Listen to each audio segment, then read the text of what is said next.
गोमती नगर और मेरा अंतर्मन एक दूसरे के इर्द गिर्द घूमता है, क्योंकि मैंने महापौर काल में सबसे ज्यादा लखनऊ में मेरा विचरण हुआ कहीं तो वो गोमती नगर का क्षेत्र रहा है। और इस एक समय तो ये था कि घर घर मेरी दस्तक होती थी और सिंह साहब राघवेंद्र जी तो हमेशा बुलाते ही रहे। उसके पहले भी गोमती नगर का जब शुरुआत हुआ था तो कई कार्यक्रमों में मैं आया और मैं मानता हूं कि लखनऊ का जैसे होता है ना कि मापक यंत्र है विकास का, तो वो गोमती नगर है। गोमती नगर अगर विकसित है तो लोग लखनऊ को विकसित मानते हैं। गोमती नगर अगर अतिक्रमण से युक्त है, गोमती नगर की अगर सड़कें उबड़ खाबड़ है, गोमती नगर में अगर जानवरों का प्रकोप है, गोमती नगर की अगर पार्क ठीक से विकसित नहीं हो रही, तो लोगों का कयास लगने लगता है कि कहीं विकास अवरुद्ध तो नहीं हो जाएगा। इसलिए मैं बधाई दूंगा माननीय राजनाथ सिंह जी को भी और आदरणीय टंडन जी को भी, डॉक्टर एस टी राय से लेकर संयुक्ता भाटिया जी और वर्तमान महापौर तक को, कि सबने गोमती नगर का ख्याल रखा है। और मैंने पहले कहा कि मेरे सोच में गोमती नगर की डेवलपमेंट की बातें रही हैं और कुछ पार्क तो ऐसे थे गोमती नगर के जिनको मोहल्ला समितियों ने अच्छा करके बनाया था। मैंने पहले महापौर के तौर पर एक प्रयोग किया था, आप लोगों को बगैर बताए। क्या होता था कि धन का वितरण हो जाता था और वो ठीक से उसका उपयोग नहीं होता था, तो मैंने मोहल्ला समितियों को गठन पर जोड़ दिया हर जगह। और ये नकल मैंने गोमती नगर से ही शुरू की थी। गोमती नगर में कुछ लोगों की नगर समिति बड़ी एक्टिव थी, जो नागरिक समिति थी, तो मैंने पूरे लखनऊ में मोहल्ला समितियों को गठन कराया नगर निगम की तरफ से और इनकी सूची को सूचीबद्ध मैंने नगर निगम में किया था। और जब काम मैं देखने लगता था तो उसमें प्राथमिकता उन समितियों के जो सुझाव होते थे, उन सुझावों के आधार पर कार्यों का विभाजन करते थे। और मैं ये मॉडल मैंने गुजरात में देखा था। मैं वहां 3.5 साल 4 साल प्रभारी रहा। तो सूरत जो आप आज देखते हो ना, सूरत बहुत डेवलप हो गया, अहमदाबाद बहुत डेवलप है।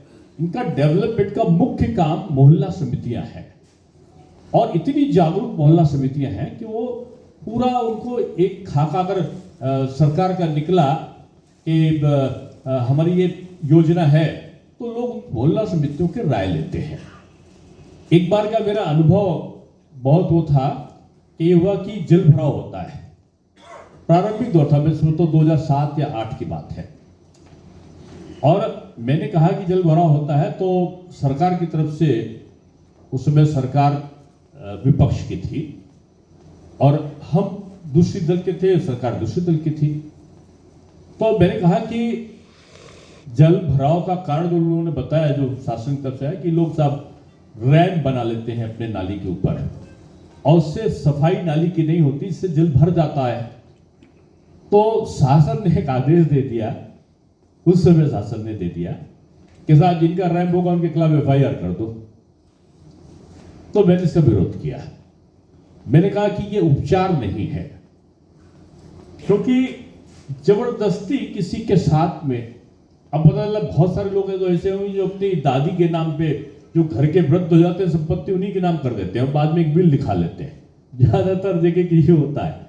तो मैंने कहा बदला FIR लिखाओगे आप, जिनके नाम मकान है उनके नाम आपने FIR लिखा दिया तो दंड के बाद कौन घर का बुजुर्ग बनना। और ये लोकतांत्रिक देश में ये परंपरा नहीं होती।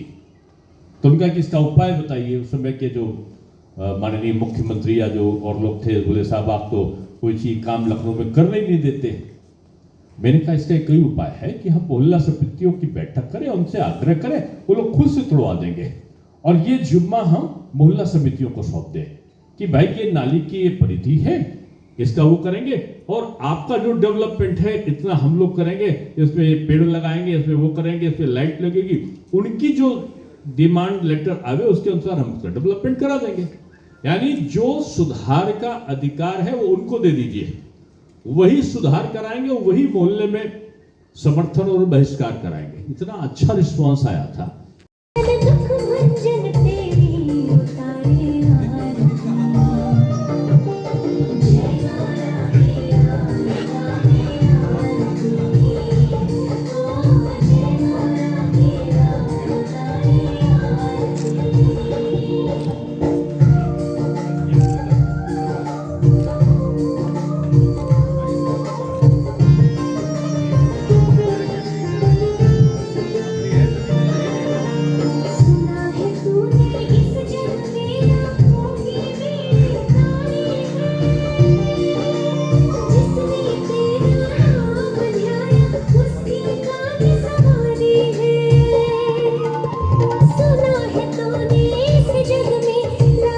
असेसमेंट वाला टैक्स वाला जो मुद्दा आता है उसके लिए ये तय हो गया है कि सेल्फ असेसमेंट जो है उसको ऑनलाइन कर दिया जाए। आप वही भरिए, वही पेमेंट करिए, कोई उसमें इंस्पेक्टर वाला रोल खत्म हो जाए। आप बना करके उसको जमा करके छुट्टी करिए, कोई आपके घर नहीं आएगा।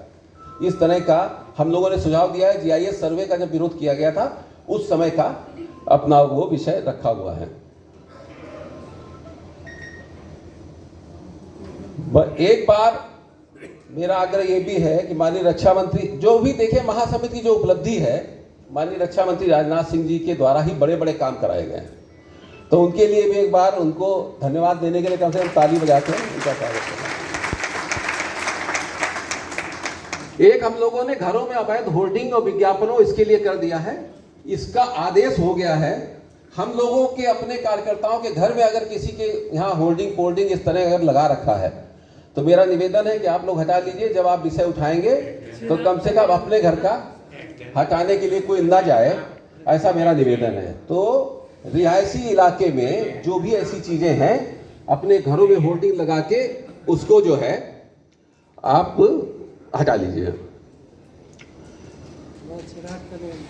दो लोग ऐसे हैं जिन्होंने पिछले 2-3 साल से जो मूर्तियों का विसर्जन किया है, निश्चित रूप से हमारे आपकी आत्मा वो काम नहीं कर सकती जो नंदिनी मिश्रा और मनोज जी कहाँ हैं, दोनों